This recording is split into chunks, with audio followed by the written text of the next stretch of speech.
Welcome to the Jenks Riverwalk, here on the homelands of the Mvskoke Creek Nation.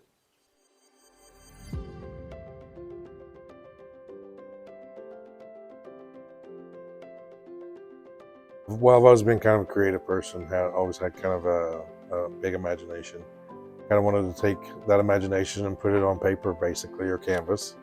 Just from doodles to, little sketches to, doing little drawings for friends when I was younger, which kind of moved into later in life, actually kind of doing it for real instead of just, doing little sketches here and there, which I still do, but kind of want to do, with my culture, getting more involved within the Mvskoke Nation, trying to find out more of who I really was.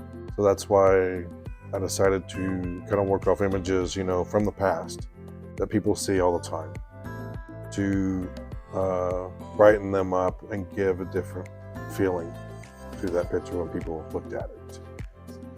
I get a lot of Andy Warhol when people kind of see my stuff and go, oh, you must be inspired by Andy Warhol.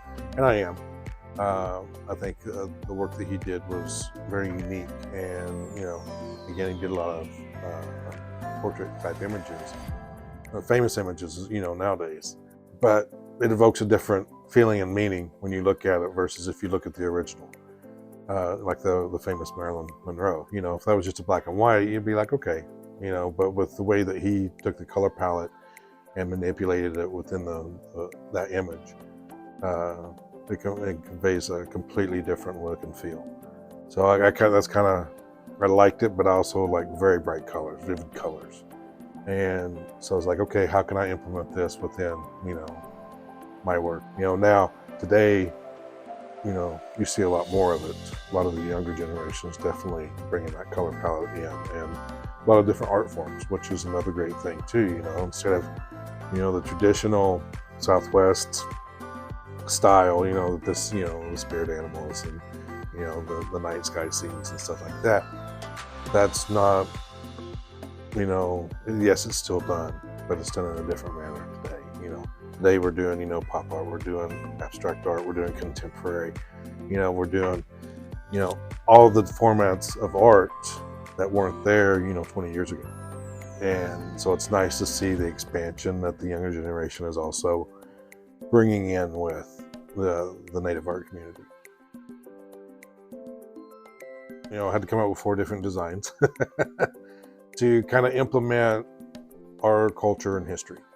So with that, took a lot of the symbolism that we have within the Southeastern tribe community, basically.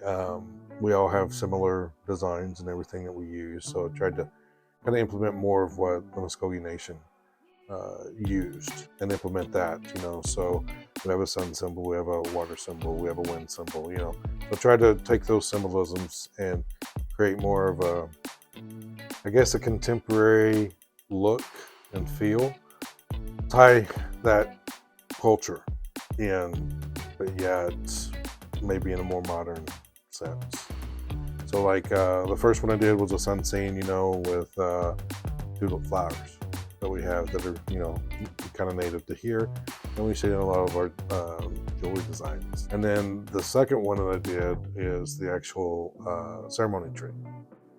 And so that's kind of my rendition of the ceremony tree, and I actually used the tree for the main design in that. So there is some sense that if you were to go and look at it at a certain angle, you would see it. The other one, it was just kind of more of a sun background and everything, but kind of a sun with a darkness, or the moon kind of a sign within it. So I tried to implement a little bit of everything, whether it be night and day, because we had things for, we had a moon design, we had a sun design, wind, water, grass, flowers, that kind of thing. So I tried to implement all that within those. And then with those 4 pieces, taking the elements from those and implementing that into the large mural design that we did. But also kind of keeping a little bit more traditional scenery that pertains to this area. So we have downtown Tulsa, which is where basically the Mvskoke Nation kind of started or originated from, as well as into the Riverwalk nowadays, as what we see. So kind of a view that you can see from that area or from the river.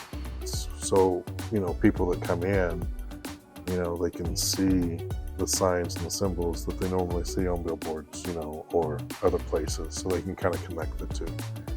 So that way they can understand that, yes, you're at the Jenks Riverwalk, but you're also on Mvskoke land. I'm mainly on Instagram. That's where I do a lot of my artwork, advertising, I guess you could call it.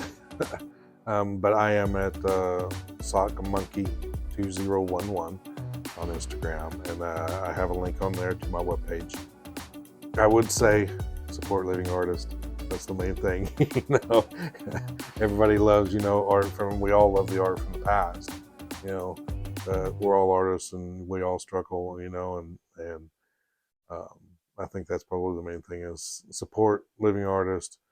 Because they're trying to keep the medium and the history and the art of it going.